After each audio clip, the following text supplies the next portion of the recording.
If you want to block an AnyDesk incoming connection, or at least restrict who can connect to your device, this tutorial will show you the exact steps.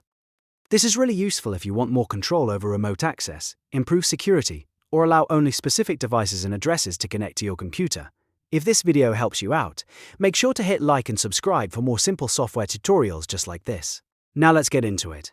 First, open AnyDesk on your computer. In the top right corner, look for the menu icon, which is usually shown as 4 horizontal bars, or sometimes as 3 dots depending on your version. Click that menu, and from the list that appears, select Settings.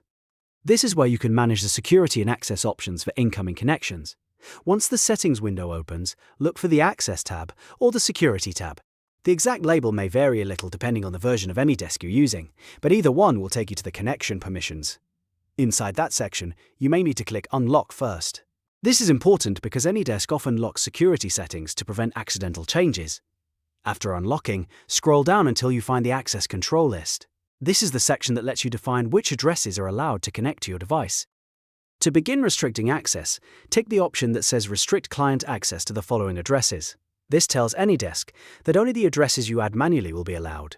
Next, click the plus button to add an address.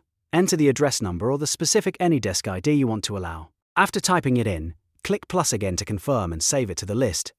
If you want to allow more than one trusted device, repeat the same process and add each address, one by one.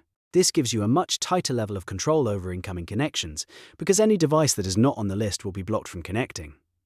Once you've added everything you need, double-check the list to make sure the correct addresses are included. That's it. You've now set up AnyDesk to restrict incoming connections to only the addresses you approve.